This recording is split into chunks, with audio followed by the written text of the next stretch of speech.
सुप्रभातम, नमस्कार। मैं विवेक जैन महाजन, संभाजीनगर, महाराष्ट्र से। स्वस्थ रहने की साधना, योग साधना हम कर रहे हैं। विश्व की सबसे सरलतम और बिना पैसे के, एक पैसा खर्च नहीं होता है, ऐसी योग साधना हम करेंगे तो निश्चित तौर से हम स्वस्थ रह पाएंगे। विगत 5-6 दिन के बाद में, ये लगभग 1 तारीख के बाद में मेरे ख्याल से गैप चल रहा है। मैं पारिवारिक कारणों की वजह से कहीं बाहर गांव गया था तो नहीं आना हुआ, तो दोबारा इस क्रम को मैं जोड़ रहा हूं। अब कुछ मतलब 2-3 एपिसोड का ही अपना काम बाकी है। लगभग ये पूरा पहला भाग जो है, अपना पहला सीज़न है, वो ख़त्म होने जा रहा है। शवासन मतलब मैंने परसों शवासन बताया था, मगर उसके पहले एक आसन जो है वो नटराज आसन, सभी बॉडी को एकदम फ्री करने का है। नटराज आसन है, मर्कटासन है, उसके साथ साथ में और मतलब छोटी मोटी योग क्रियाएँ हैं, तो ये हम करेंगे और उसके बाद में शवासन करेंगे। शवासन आज फिर दोहराऊँगा और फिर कड़ी बिठाने के लिए पिछले जुड़ी हुई कड़ी जो है, हम गैप है उसको मेंटेन करने के लिए। और कल हम ओंकार ध्वनि का ये करेंगे, काल मात्र ओंकार ध्वनि ही करेंगे। और परसों प्रार्थना और मेडिटेशन को आपको बताऊंगा, या एक आध दिन और लगेगा। थोड़ा थोड़ा है, थोड़ा थोड़ा करके बताऊंगा, उसको आप अपना समय के हिसाब से कम ज़्यादा कर सकते हैं, ऐसा है। तो अभी मैं आपको, जैसे शीर्षासन के बाद में हमने परसों के उससे पहले 100वें एपिसोड में शवासन किया था, मगर उसके पहले, शीर्षासन के पहले, शवासन के पहले हमको नटराजासन करना है, मर्कटासन करना है और साथ साथ में और 1-2 छोटी योग क्रियाएं करना है, और उसके बाद में हम शवासन की ओर चलेंगे।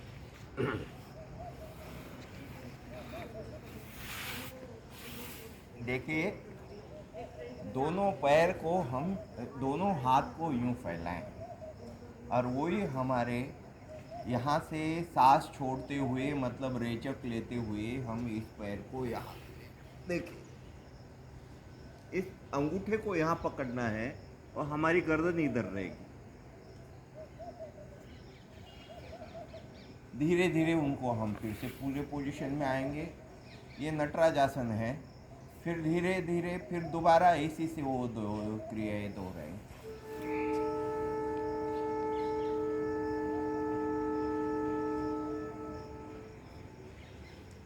ये देखिए, इसमें वही 10-20-30 सेकंड का, आप जितना स्टेबल रह सकते हो उतना स्टेबल आप रह सकते हो। इसके बाद में आपको क्या करना है, ये देखिए, एक पैर आगे और एक मर्कटासन, एक पैर आगे, जैसे बंदर ये कर, ये हमारी गर्दन करें।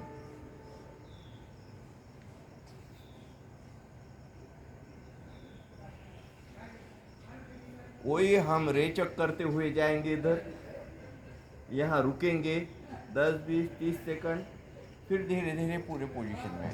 पहले ये पैर आगे था, अब ये पैर आगे ले लेंगे, है ना, दोनों पैरों को आगे पीछे करना। फिर दोबारा वही क्रिया दोहराएंगे।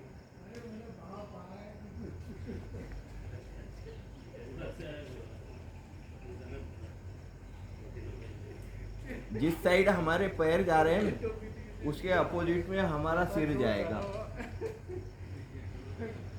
जैसे अपन कपड़ा निचोड़ते हैं इस तरह से। फिर दोनों को पैरों को समानांतर एक एक बार करो तो भी चल जाएगा, इसमें कोई ज़्यादा लंबी क्रिया नहीं, बस स्टेबिलिटी आप 10-20-30 सेकंड की रखो। दोनों पैर समानांतर रखे मैंने बराबर, फिर हम चलेंगे उसको यहाँ पे।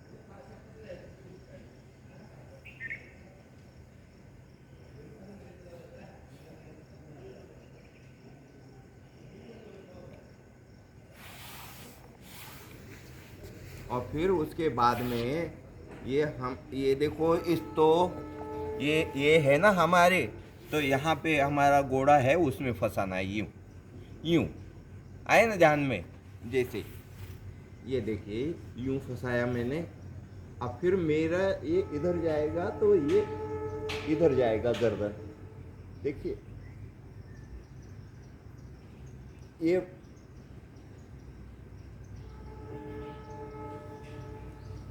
थोड़ा मुश्किल रहेगा, जितना हो जाए उतना कर लेना, मगर करना जरूर।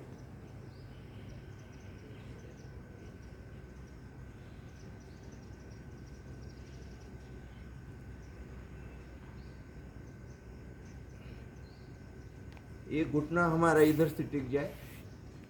ये हो गया शवासन। बाकी आसन मतलब नटराज आसन, मरकट आसन और अन्य उसके साथ में योग क्रियाएं हमने कर ली। अब शवासन की ओर चलते हैं। शवासन के लिए आपको ध्यान रखना है कि जैसे ही कॉमन में जैसे 10 सांस यहाँ पे, तो 10 सांस बिल्कुल सीधे मुंह रख करके 10 सांस यहाँ तक। सांसों का क्रम बिल्कुल धीरे धीरे सांस लेना, धीरे धीरे छोड़ना। मेरा तो ये रहता है कि जैसे मैं शीर्षासन करता हूँ, तो शीर्षासन मैंने 21 सांसों तक किया, तो मैं उसको 30 सांसों तक का शवासन कर लेता हूँ। और या तो सीधा सरल गिनना नहीं है सांसों को, तो आपको ये करना है सीधा सरल तरीका कि एक्सरसाइज से या योगा करते वक्त जो आपके हार्ट के पल्स जो एबनॉर्मल होते हैं, तो जब तक आप बिल्कुल शांति का अनुभव नहीं करें, वो सारी थकान नहीं उतरे, उतने सेकंडों तक या उतने मिनटों तक आप शवासन करें। जब आपको लगे कि हाँ अब मैं रिलैक्स पाया हूँ, तो आप उठ जाइए। तो ये शवासन इस तरह से करना है, और काउंटिंग करके करोगे तो बहुत बढ़िया है। देखो हाथ बिल्कुल ऐसे रखेंगे और पहले गर्दन इधर, और धीरे धीरे सांस लेना है और धीरे धीरे छोड़ना है, बहुत ही धीरे धीरे।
देखिए उसको मैंने 21 सांसों तक किया है, 7 सांस इधर, 14 तक बीच में, और फिर 14 के बाद में 21, 21 तक, 21 सांसों का है। आप शेड्यूल करोगे तो हर चीज़ में मतलब समानता आ जाएगी, बहुत बढ़िया बात है। और नहीं तो आप अपने हिसाब से कर लीजिए। ज़रूरी ये है कि हमको जो एक्सरसाइज किया उससे जो हमारे हार्ट के पल्स एबनॉर्मल हुए हैं योगा करने से, या जो हम थकान आई है वो थकान सारी सारी हम उतर जाए, हम सहज और शांत हो जाए। जब आप मतलब सहज हो जाए, बिल्कुल आराम से रिलैक्स हो जाए, जब जा कर के हम मतलब ये, और अपने जीवन का अंतिम सत्य यही है कि शवासन ही में अब उनको जाना है। तो इसलिए ऐसा है। देखिए बराबर इसको पूरे योगा के क्रम जब 1 घंटा 40 मिनट 20 मिनट जितना आप करोगे, अंत में हर एक को शवासन करना ही चाहिए। और ये भी है कि हमारे जीवन के अंतिम का ध्यान आपको निरंतर जीवन भर बना रहे कि हमको एक न एक दिन चले जाना है। वास्तविकता से मुंह फेरने से वो वास्तविकताएं बदलती नहीं हैं। तो इसलिए ये शवासन बहुत अपने आप को रिलैक्स देता है।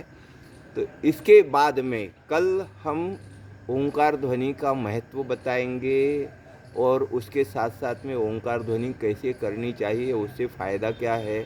शवासन का तो ये है, अभी जो मैंने पहले नटराजासन और ये मर्कटासन आदि कुछ योग क्रिया के, तो उसका फ़ायदा है कि पूरा शरीर जैसे कपड़ा निचोड़ देते हैं ना, इस तरह से हमारे एड़ी से लेकर के गर्दन तक की सारी मतलब इसको क्या मसल्स को जो है जैसे कपड़ा निचोड़ देते हैं, इस तरह से वो मसल्स निचोड़ी जाती है, तो सब जगह रिलैक्स आ जाता है। और उसके बाद में हम शवासन करेंगे तो बिल्कुल फिट और स्वस्थ महसूस करेंगे। तो इस तरह से क्रम है। यहाँ हमारा योगा का पूरा क्रम ख़त्म हो गया है 101 में। देखिए पहले इसमें कितने भागों में बांटा था अपन ने।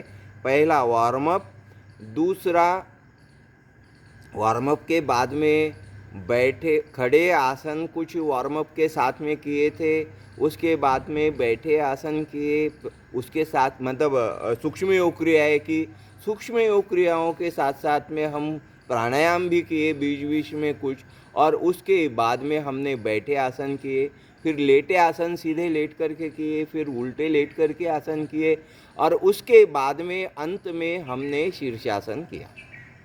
तो ये 3 भागों में बट गया। एक वार्म अप, दूसरा सूक्ष्म योग क्रियाएँ, फिर बैठे आसन, लेटे आसन, ये आसन कर लिए, और फिर बाद में हमने शीर्षासन कर लिया। तो 3 आसन, प्राणायाम, सूक्ष्म योग क्रिया और वार्म अप, ये 3 भागों में हमने उसको बांट दिया। चौथा भाग इसका जो है वो है अब ध्यान, मेडिटेशन, प्रार्थना। तो हम कल खाली ओंकार ध्वनि का आपको बताएंगे, और फिर बाद में उसके बाद में परसों जो है 103वां जो है वो संभवतः समापन का एपिसोड हमारा रहेगा। तो उस दिन मैं प्रार्थना और मेडिटेशन संक्षिप्त में आपको बताऊंगा। तो कल के लिए आज इतना ही। कल के लिए फिर दोबारा मिलेंगे हम। निरंतर योगा कीजिए और स्वस्थ रहिए। कल फिर मिलेंगे। नमस्कार।